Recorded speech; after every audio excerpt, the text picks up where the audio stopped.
أعوذ بالله من الشيطان الرجيم. إن الصفا والمروة من شعائر الله فمن حج البيت واعتمر فلا جناح عليه أن يطوف بهما ومن تطوع خيرا فإن الله شاكر عليم. إن الذين يكتمون ما أنزلنا من البينات والهدى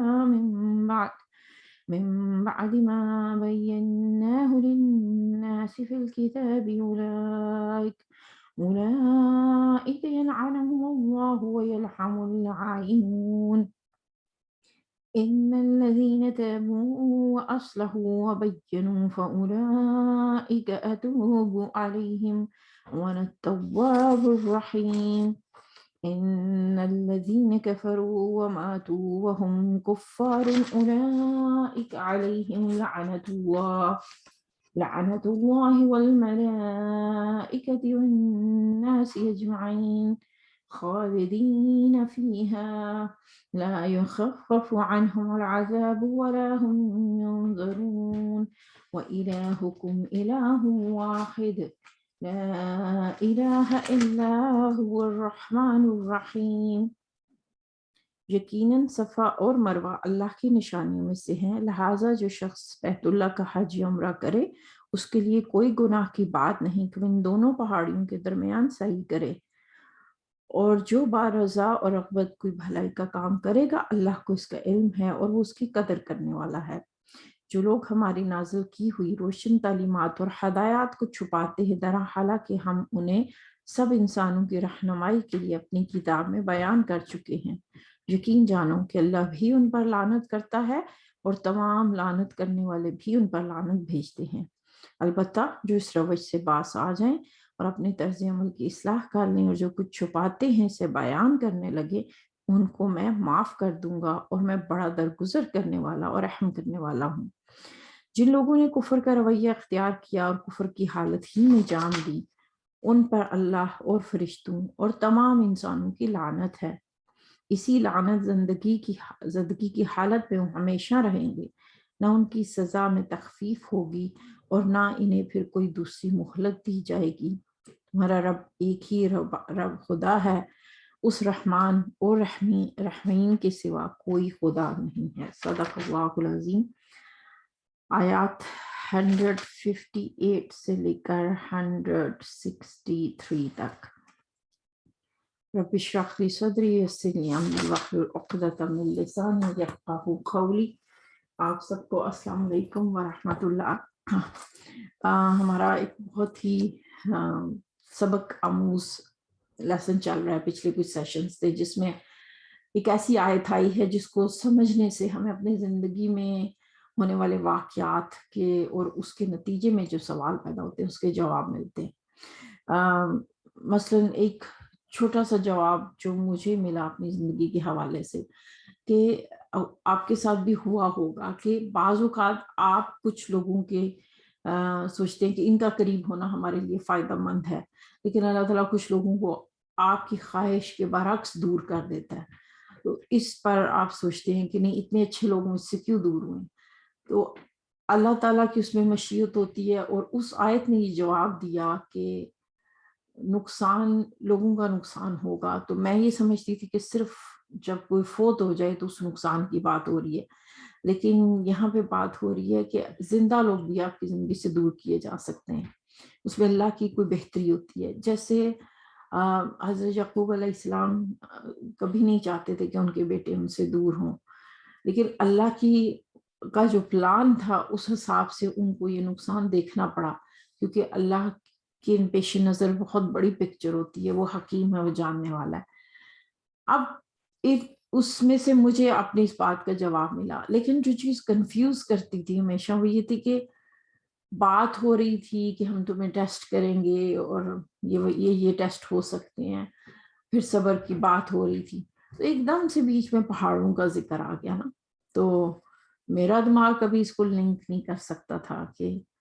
یعنی بات کچھ اور چل رہی ہے اور اس کا آپس میں کیا لنک ہے۔ لیکن اس ریکارڈنگ کا فائدہ یہ ہے کہ سب سے پہلے مجھے اپنے سوالوں کے جواب ملتے ہیں قرآن سے، اور اس کی تیاری کرتے ہوئے جو مجھے فائدہ ملتا ہے، اللہ کرے کہ وہ میرے لیے دنیا اور آخرت میں نفع بخش ہو، وہ بہت بڑا ہے۔ صفا اور مروہ، پہلی چیز کہ یہ اللہ کی یاد دلاتی ہیں، اس کی نشانیاں، اللہ ان کو اپنی نشانیاں کہہ رہا ہے۔ اگر ہم اس کو پچھلی آیت سے لنک کریں تو یہ قسم کی ہمارے سامنے کیس اسٹڈی بن رہی ہے، اور کیس اسٹڈی کس کی ہے؟ صفا اور مروہ کس کی یاد دلاتی ہیں؟ حضرت حاجرہ علیہ السلام کی۔ وہ قصہ آپ کی کانوں میں پڑا ہوگا کہ حضرت ابراہیم کا ان کو وہاں چھوڑ کے آنا علیہ السلام، وہ بھی اللہ کے حکم سے، اور ان کا اپنے بیٹے کے لیے پریشان ہونا اور دوڑنا۔ اب اگر ہم، پہلی چیز تو یہ ہمیں سمجھنی کہ اسلام میں کچھ بھی جو عبادت ہے، حج ہے، چاہے وہ روزہ ہے، نماز ہے، وہ صرف ریچولز نہیں ہیں جیسے باقی مذاہب میں ہیں۔ بہت ساری عبادت کے لیے آگ جلانا، کسی پانی پہ کھڑے ہونا، اور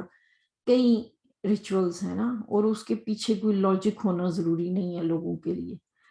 لیکن ہماری جو عبادات ہیں وہ صرف کوئی ایکسرسائز نہیں ہے، کوئی ایک ریچول نہیں ہے کہ بس آپ کو یہ کرنا ہے چاہے سمجھنا ہے، بلکہ ہر عبادت کے پیچھے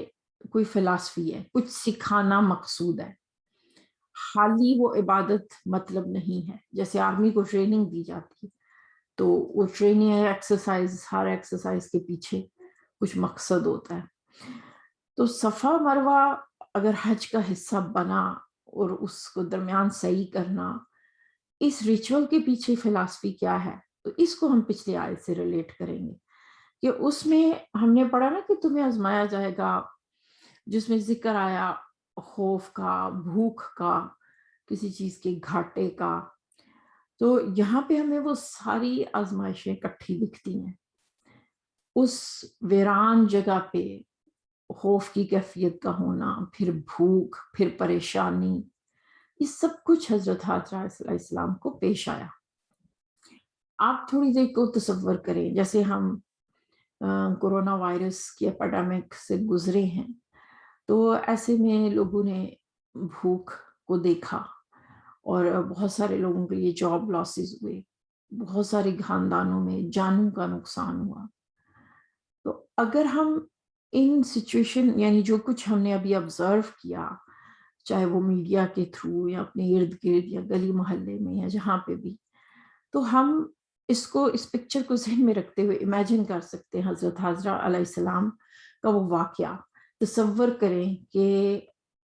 اس کی شدت ظاہر بہت زیادہ ہے، یعنی میں اس حوالے سے کمپیئر کرنے کو نہیں کہہ رہی۔ حضرت حاجرہ علیہ السلام کا یہ مقام دیکھیں کہ ایک تو یہ کہ وہ جگہ ایسی ہے، مقام ایسا ہے کہ جہاں کوئی انسان نہیں ہے۔ اسی لیے میں سمجھتی ہوں کہ آج تو بہرحال جو کچھ بھی ہو، بہرحال ہمارے پاس آپشنز ہیں، لیکن she ran out of all options۔ ٹھیک، آپ بالکل یعنی ارد گرد کوئی دکھنے میں انسان نہیں دکھ رہا، کوئی اسباب نہیں ہے۔ میرا دماغ یہ کہتا ہے کہ اس زمانے میں چونکہ مرد خواتین سب کو ٹینٹ لگانا، گھر بنانا کی سکلز آتی ہوگی نا، تو یوں لگتا ہے کہ حضرت حاجرہ نے اپنے بیبی کو کہیں سیٹل کیا ہے۔ ظاہر ہے جب اٹھ کے گئی ہیں تو she would have made sure کہ کوئی جانور یا کوئی خطرہ نہ ہو، تو ان کو کسی سیف جگہ پہ چھوڑ کے تو وہ دوڑی ہیں، اور وہ کیونکہ جو کچھ ان کے پاس تھا وہ ممکن ہے ختم ہو گیا، وہ اندھیرا۔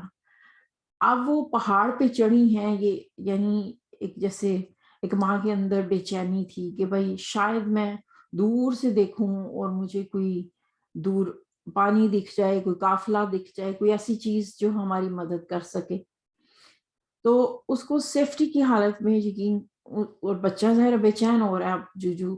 پانی اور سب کچھ ختم ہو رہا ہے، تو وہ پہاڑ کے اوپر چڑھی ہیں۔ اور دیکھیں پہاڑ کے اوپر چڑھنا، جیسے ہم تو سیڑھیاں ہی چڑھتے ہیں، تو بالخصوص جن لوگوں کو آرتھرائٹس ہے یا جو عمر کے اس حصے میں کہ جہاں سیڑھیاں چڑھنا مشکل ہو، یا نماز میں نیچے بیٹھ کے اوپر اٹھتے ہوئے جن کو گھٹنوں میں تکلیف ہوتی ہے، وہ سمجھ سکتے ہیں کہ چڑھائی کتنی مشکل ہوتی ہے۔ تو اب پہاڑ کے اوپر چڑھنا، اب جو صفا مروہ ہے ظاہر ہے اتنے ہزار سالوں میں وہ ان کا سائز بدل چکا ہے، لیکن ایک خاتون کا اس صحرا کے اندر دوڑ کے چڑھنا، یقیناً ان کا سانس پھولا ہوگا، مگر ان کی بے چینی اس لیول پہ پہنچ چکی تھی کہ وہ دوڑتی دوڑتی ایک پہاڑ پہ گئی ہیں، اور پھر کچھ نہیں دکھا، پھر نیچے آئی ہیں، پھر بچے کو کمفرٹ دے کر لینے کی کوشش کی ہے، پھر کچھ سمجھ نہیں آئی کہ کہاں سے اسباب ڈھونڈے، تو انہوں نے سوچا یہاں پہ بھی ایک پہاڑ ہے، میں ادھر بھی جا کے دیکھتی ہوں، ممکن ہے مجھے کوئی ایسی چیز مل جائے، کوئی سراغ مل جائے کہ میں وہاں سے مدد لے سکوں، اور پھر اب وہ ادھر دوڑتی ہوئی جا رہی ہیں، اور وہاں پہ کھڑے ہو کے ساری طرف نظریں دوڑا رہی ہیں، یعنی جو ان کے اختیار میں ہے وہ کر رہی ہیں، پھر وہاں سے وہ نیچے آئی ہیں، پھر اب اس ماں کی بے چینی اور بچے کے لیے تڑپ بڑھتی جا رہی ہے، اس میں بہت زیادہ شدت آ رہی ہے، پھر وہ دوڑتی ہوئی گئی ہیں، یعنی سوچے کہ مسلسل وہ حرکت میں اور بیٹھ نہیں پا رہی، ان 7 پھیروں میں کتنے گھنٹے لگے ہوں گے، کتنا ٹائم لگا ہوگا ہم نہیں جانتے، یعنی it doesn't make any difference، ہمیں ان کا یہ دوڑنا ان کی شدت اور بے چینی کو سمجھانے کے لیے مددگار ہے، اور یہ بے چینی دوڑنا کس کے لیے، اس بچے کو دیکھ کے ایک ماں کی جو بے چینی اور تڑپ ہے، یہاں تک کہ جب وہ 7ویں دفعہ دوڑی ہیں، یعنی 7 پھیرے، would you believe that، مطلب مجھے کسی دکان پہ جانا پڑ جائے گی ضرورت کے لیے تو وہ نہ ملے، اور مجھے یاد ہے ایک بار مجھے خط پوسٹ کرنا تھا تو میں ایک پوسٹ آفس گئی، دوسرے گئی، تیسرے گئی، وہ بند ملا تو میں گھر آ گئی، مجھے لگا آج نہیں یہ کام ہونے والا، I gave up۔ تو میں امیجن نہیں کر سکتی کہ میں 7 پھیرے لگاؤں اپنے ٹارگٹ کی خاطر نا، اور ہم دیکھ رہے ہیں کہ وہ ان کی جو بس میں وہ کر رہی ہیں، اور پھر اللہ کا حکم ہوا اور پانی جاری ہو گیا، اور ان کے جہاں بچہ موجود ہے انہی کی ایڑیاں رگڑنے سے اسی جگہ پہ پانی نکل آیا، جو اللہ کے حکم سے ہی معجزے کی شکل میں ہو سکتا تھا۔ اب اگر آپ یہ دیکھیں تو اس میں بہت ساری باتیں ہیں، ایک تو یہ کہ اللہ چاہتا تو ان کے دوڑنے سے پہلے ہی پانی جاری کر دیتا، مگر اللہ کی یہ سنت ہمیں سمجھ آ رہی ہے، اور وہ یہ ہے کہ ہمیں ایفرٹ ڈالنی ہے، ہمیں اپنا کام کرنا ہے، اللہ کی مدد اس کے بعد آتی ہے، رزلٹ اس کے ہاتھ میں ہے، ہمیں بہرحال لگے رہنا ہے، دوڑتے رہنا ہے اپنے کاموں کے لیے جو آپ کے اختیار میں۔ میں اکثر لوگوں کو دیکھتی ہوں کہ وہ فائنینس یا ریلیشن شپ یا یعنی جو ہمارے گھریلو مسائل ہیں یا کسی صحت کی وجہ سے وہ پریشان ہوتے ہیں، تو بات یہ ہوتی ہے کہ آپ نے روزانہ یہ دیکھنا کہ آج میں کیا کر سکتی ہوں۔ اگر آپ کچھ بھی نہیں کر سکتے نا، 2 رکعت تو پڑھ سکتے ہیں نا۔ اگر آپ کو فرض کیجئے کہ بھئی آپ مالی مشکل کا شکار ہیں، آپ کتنا دوڑ رہے ہیں، آپ کتنی پہاڑیاں چڑھ رہے ہیں، اور آپ نے 24 آور میں کتنی ایفرٹ ڈالی ہے، وہ آپ نے کوئی سرچ کی، کوئی سلسلے میں کورس اٹینڈ کیا، کوئی ویڈیو دیکھی، اگر کوئی صحت کا ایشو چل رہا ہے اس میں جو یعنی آپ کو نا حرکت میں کرتے رہنا، ایویڈنس دینا اللہ کو کہ I am serious about this. اگر آپ کو تعلقات کے حوالے سے ایشو ہے تو آپ نے اپنے طور پہ کتنی ایفرٹ ڈالی، کتنی دفعہ دوڑے کہ کوئی باہر دکھ جائے، کوئی تھراپسٹ دکھ جائے، اوپر چڑھ کے دیکھا، سوشل میڈیا پہ سرچ کیا، ادھر ادھر ہاتھ پاؤں مارے کہ میں اس مسئلے کو حل نہیں کر سکتی، but there must be somebody, there may be somebody who can help me۔ یعنی اس سچویشن سے نکلنے کے لیے اگر آپ ہاتھ پاؤں نہیں مار رہے، کیونکہ ہم یہ دو ایکسٹریمز دکھتی ہیں نا، کہ ایک طرف وہ لوگ ہیں جو اللہ پہ اس طرح توکل کر لیتے ہیں کہ پھر اپنے اونٹ کو باندھنا بھی ضروری نہیں سمجھتے، دوسری طرف ہے جو صرف اپنی کوششوں پہ ہی بھروسہ کر کے بیٹھ جاتے ہیں اور اللہ کو بیچ میں سے نکال دیتے ہیں۔ ہمیں ان دونوں انتہاؤں کے درمیان رہنا ہے۔ ایک تو یہ ہمیں سمجھ آئی اس آیت سے کہ یہ کچھ بھی پرابلم چیلنج زندگی میں آئے گا تو ہم نے نہ سونے سے قبل یہ دیکھنا ہے کہ آج میں نے اس مسئلے کے لیے کیا ایفرٹ ڈالی۔ اللہ کے ہاں نا کوانٹٹی نہیں دیکھی جاتی کہ آپ یہ کہیں کہ ہاں پھر مجھے 9 سے 5 کوئی ایفرٹ ڈالنی ہوگی، مجھے روزانہ اٹھ کے بڑے بڑے کام کرنے ہوں گے، نہیں، اللہ کے ہاں ایفرٹ کے پیچھے جو نیت ہے نا وہ دیکھی جاتی ہے۔ 1 کلو کھجوروں کی ویلیو جنگ تبوک کے وقت اتنی زیادہ تھی اللہ کی نظر میں کہ نبی صلی اللہ علیہ وسلم نے اس کو پورے ڈھیر کے اوپر پھیلا دیا۔ اللہ کے ہاں تو کلو اور نمبرز نہیں میٹر کرتے، پہلی چیز تو ہم نے یہ سمجھی. دوسری چیز جو مجھے ذاتی طور پہ بہت ہی اچھی لگی وہ یہ تھی کہ مائیں بچوں کے لیے جب دوڑیں گی اپنی فیملیز کے لیے تو اللہ کو یہ عمل اتنا پسند ہے، اتنا خوش کرتا ہے، اتنا راضی کرتا ہے کہ انہوں نے اللہ تعالیٰ نے یہ دوڑنا ماؤں کا حج کا حصہ بنا دیا. یعنی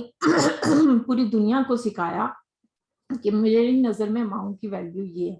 بالخصوص سنگل مدرس کی. سنگل مدرس جس طرح سے ایفرٹ ڈالتی اور ان کے اوپر ان کو باپ ہونے کا بھی کردار ادا کرنا پڑتا ہے. They are single not because کہ بعض اوقات تو ہو سکتا ہے کہ شوہر کی وفات ہو گئی، طلاق ہو گئی، بعض اوقات شوہر ہوتا ہے لیکن وہ کچھ کر نہیں پا رہا ہوتا، اپنی ذمہ داریاں نہیں نبھا پا رہا ہوتا. تو ایسے میں جس طرح خواتین کو دوڑتے میں نے دیکھا ہے، مسلسل دوڑ ہی ہوتی ہیں. بچہ پیدا ہوتا ہے، اس کے کھانے پینے کے لیے دوڑ رہی ہیں، اس کے کپڑوں کے لیے دوڑ رہی ہیں، اس کے لیے بازاروں میں دوڑ رہی ہیں، اس کے لیے کبھی ڈاکٹر کے پاس دوڑ رہی ہیں، کبھی مسجد لے کے جا رہی ہیں، کبھی اسکول لے کر جا رہی ہیں، کبھی اس کی ٹیوشن کے لیے جا رہی ہیں، کبھی اس کے کسی کلب کے لیے لے کے جا رہی ہیں، کبھی اس کی ایکٹیویٹیز کے لیے دوڑ رہی ہیں. یعنی ماؤں کو، اور صبح اٹھتی ہیں تو ان کا دماغ چلنا شروع ہو جاتا ہے کہ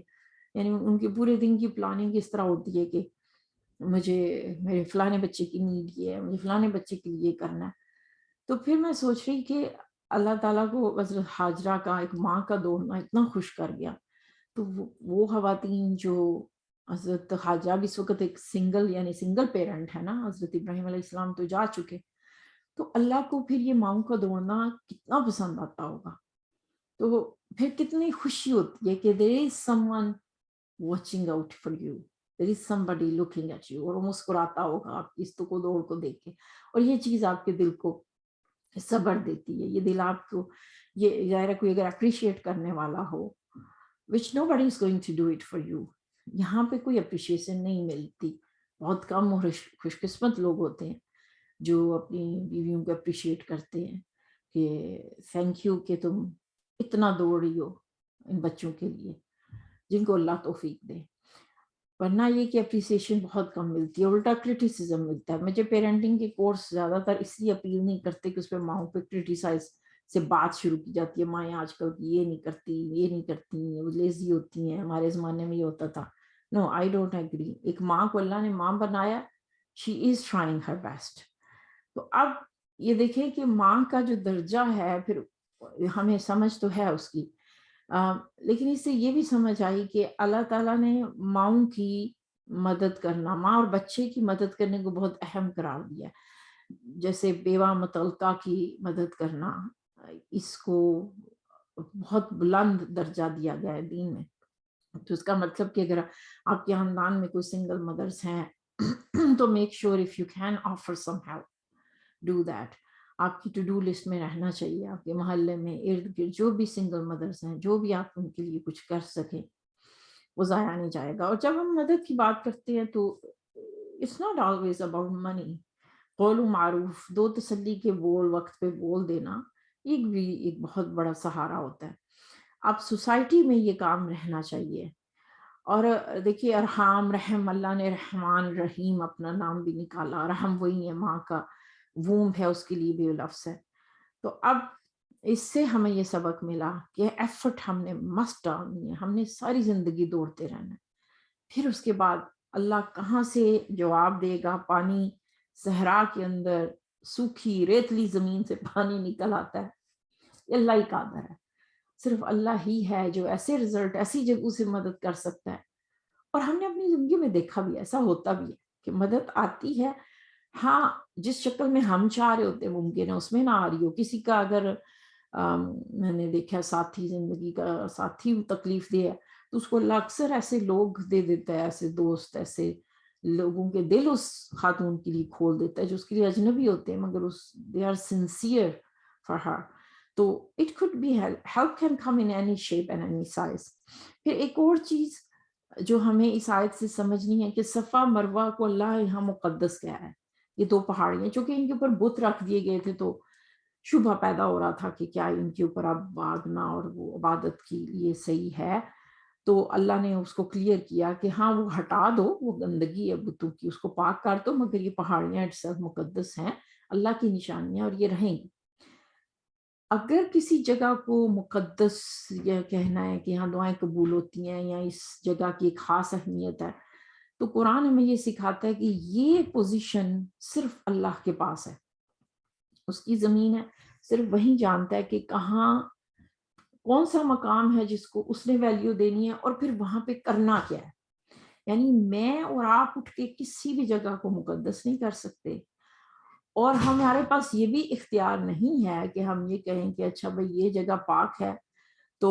یہاں پہ مجھے اپنی مرضی سے کچھ کرنا ہے۔ اللہ نے ساتھ ہی سکھا دیا، یہ صفا مروہ ہے، یہاں پہ تم نے کیا کرنا ہے، صحیح کرنی ہے، خانہ کعبہ کے گرد طواف کرنا ہے، یعنی اور مکہ اور مدینہ اللہ کی نشانیاں ہیں، مسجد اقصی اللہ کی نشانیاں ہیں۔ اب اللہ نے ہی بتا دیا یہاں کرنا کیا ہے،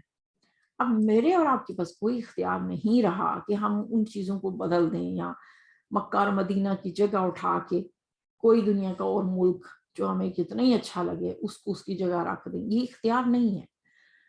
تو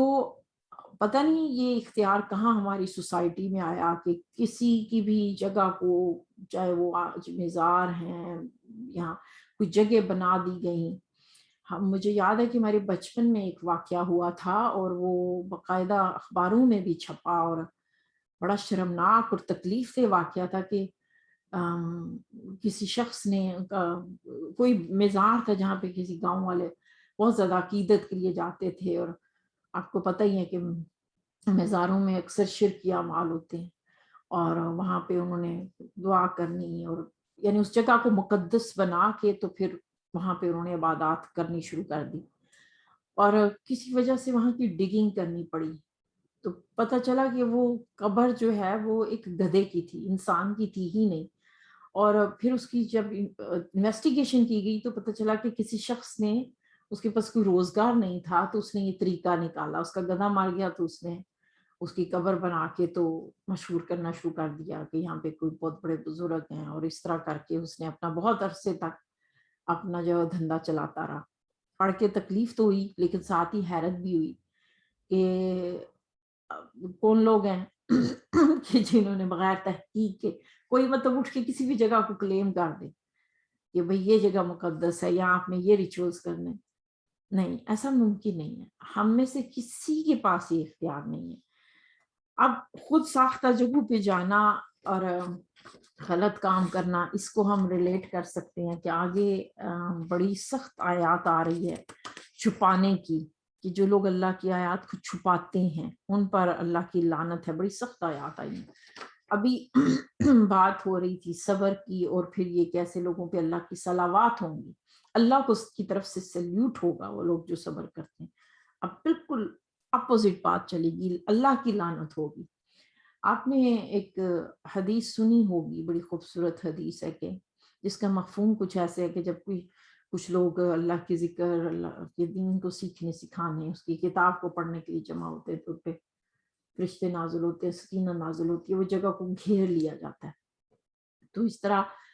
گویا کچھ فرشتوں کا کام ہی ہے اس ذکر کو اکٹھا کرنا اور سکینت پیدا کرنا۔ اسی طرح کچھ فرشتوں کو پیدا کیا گیا جن کا کام ہے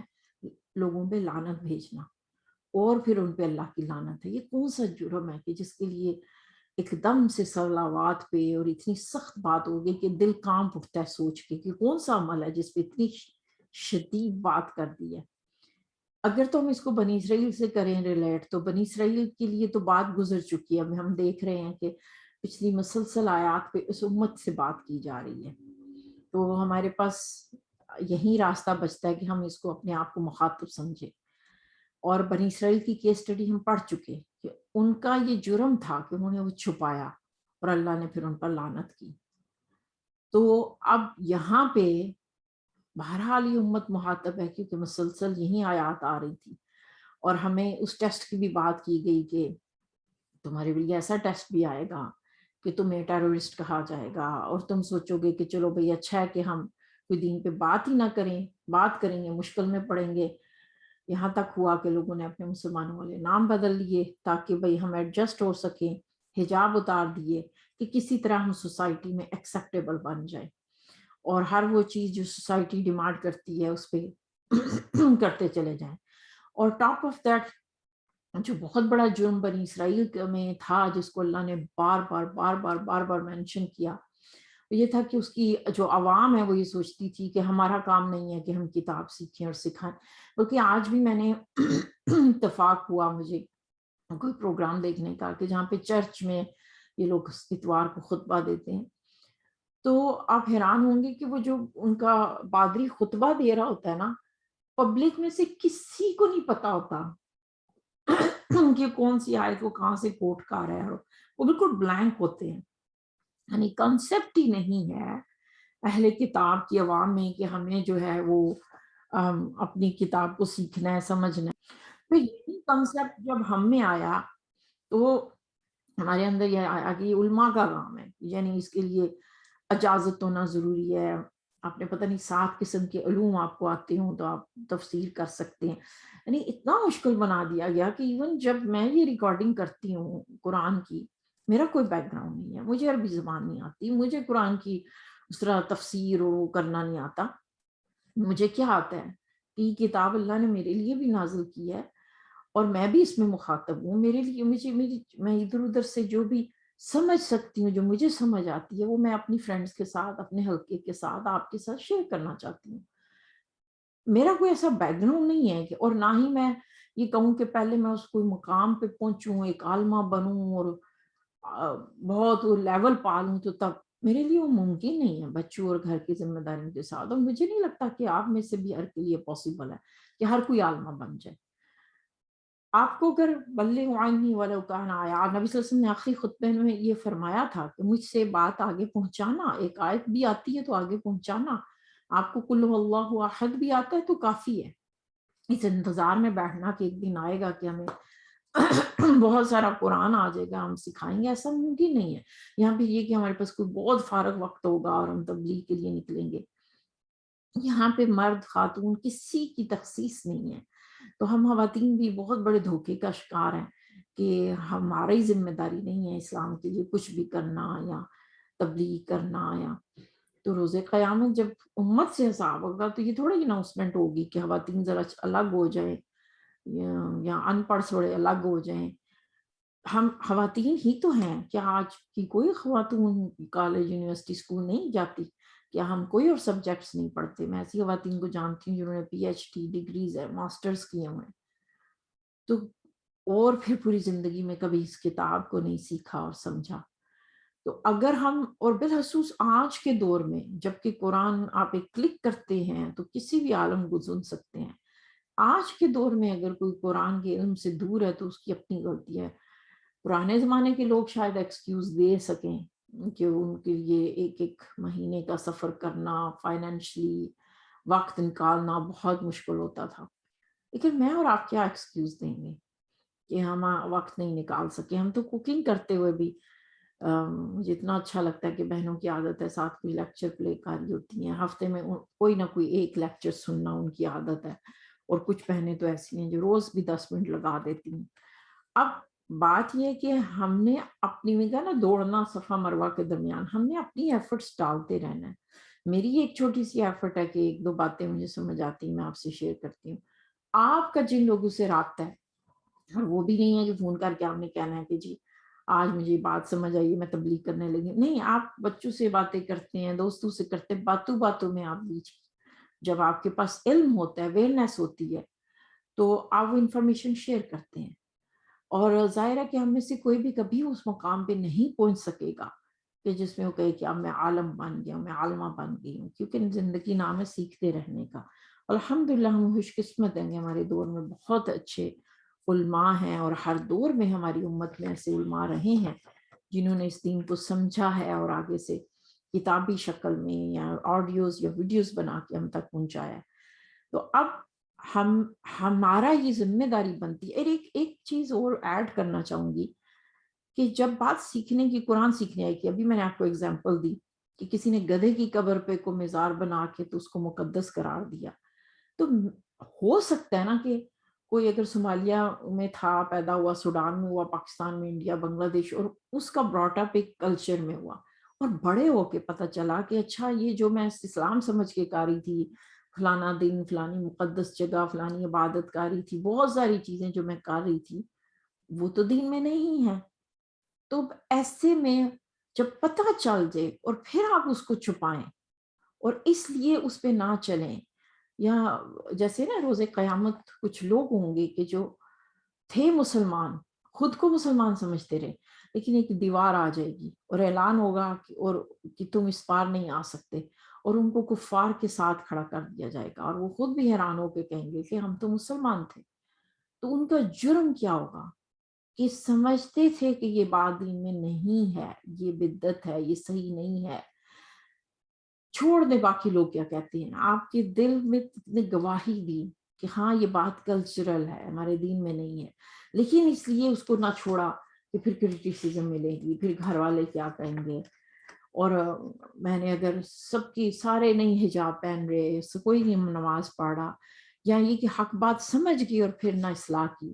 تو پھر سوچیں کہ یہ آیت شدید ہے، بہت ہی شدید، کہ اللہ تعالیٰ ہمیں ان لوگوں سے بچائے. کیونکہ اللہ کہہ رہا ہے کہ یہ نہ سوچنا جیسے بنی اسرائیل نے سوچا، نہیں ہم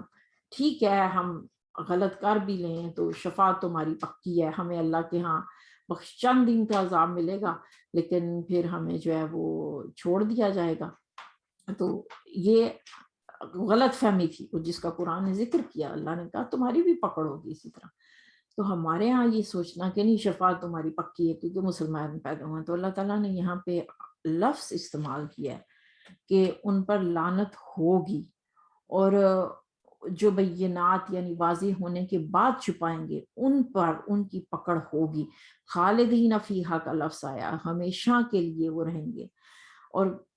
یعنی میں اور آپ، ہماری تو روح کام جاتی ہے کہ اللہ اور فرشتے پیدا کر دیے جائیں جن کا کام ہی یہ ہو کہ وہ ہم پہ لعنت کرے. اللہ اس پوزیشن سے بچائے اور ہم اس کی کتاب کو سمجھیں، اس کی بینات کو سمجھیں. اللہ تو درگزر کرتا ہے، اس نے خود کہا یعفون کثیر، اہل کتاب کے جتنے جرم تھے اللہ نے زیادہ تر کو چھوڑ دیا. بائبل تو اتنی ڈیٹیل سے بات کرتی ہے اس لعنت کی کہ وہ جو رکوع آیا ہوا ہے، او مائی گاڈ، یعنی اس کو پڑھتے ہوئے بھی تکلیف ہوتی ہے، لیکن قرآن نے اس کا سرسری ذکر کیا ان کے جرائم کا. تو پھر ایسے میں ہماری پوزیشن یہ بنتی ہے کہ ہمیں باقی زندگی جو بھی اللہ نے دی ہے اس کو ضرور سمجھنا ہے، اس کتاب کے لیے وقت نکالنا ہے، اور جو ہمارے بس میں ہوا ہم نے اس کے ساتھ جڑے رہنا ہے. ہم نے مسٹ کیا کام کرنے ہیں. وہی کہا ہے نا، بار بار ایک بات کہتی ہوں کہ جن بہنوں کو شوق چڑھتا ہے ہاں بھائی ٹھیک سیکھنا ہے، تو ان کو میں 7 سال بعد ملتی ہوں تب بھی وہ تجوید سیکھ رہی تھیں، تو 7 سال پہلے ملی تھی تب بھی وہ تجوید ہی سیکھ رہی تھیں. وہ پھر وہاں پہ آ کے رک جاتی ہیں، ان سے پوچھتی ہوں آپ کیا کر رہی ہیں، تو قرآن سے جڑنے کا مطلب ہی وہ سمجھ لیتی ہیں کہ بھائی میں بس تجوید سیکھ لوں، پھر اس کے بعد اس سے اوپر نہیں اٹھتی. قرآن تجوید اور ہا اور خا صحیح کرنے کے لیے نازل نہیں ہوا. ٹھیک ہے وہ ایک حصہ ہے، اس میں آپ اس کی کریکشن کریں، اصلاح کے ساتھ پڑھیں، اس کے لیے جو کورسز ہیں وہ ضرور کریں، لیکن اس کو مقصد نہ بنائیں. اصل چیز اس کتاب سے ہدایت لینا ہے، اور جو آپ کو بات سمجھ آتی ہے میں آپ سے شیئر کر رہی ہوں، آپ کو جو سمجھ آتی ہے آپ دوسروں سے شیئر کریں. اور جہاں پہ بات ختم ہوئی الہکم الہ واحد، کہ تمہارا معبود ایک ہی معبود ہے، یعنی بنی اسرائیل کا بھی وہی معبود تھا. اگر وہ ان کی پکڑ کر سکتا ہے، ان پہ لعنت کر سکتا ہے، تو یاد رکھو تم کوئی ایکسیپشن نہیں ہو. اس رب کے قوانین تمہارے لیے بھی وہی ہیں جو ان کے لیے تھے. ہاں اسی آیت کو ہم اگلی بار بھی دیکھیں گے، اور اللہ کرے کہ ہمارے پاس جب فرشتے آئیں تو ہم ان لوگوں میں سے نہ ہوں جن پہ لعنت کی جاتی ہے، بلکہ ان لوگوں میں سے اللہ کر دے جن پہ اللہ کی صلوات ہوتی ہیں، اللہ کی رحمت ہوتی ہے، اور اللہ اس کتاب کو سمجھنے اور سیکھنے والا بنائے. اللہم اجعل القرآن ربیع قلبی ونور صدری وجلاء حزنی وذہاب ہمی وغمی. السلام علیکم ورحمۃ اللہ.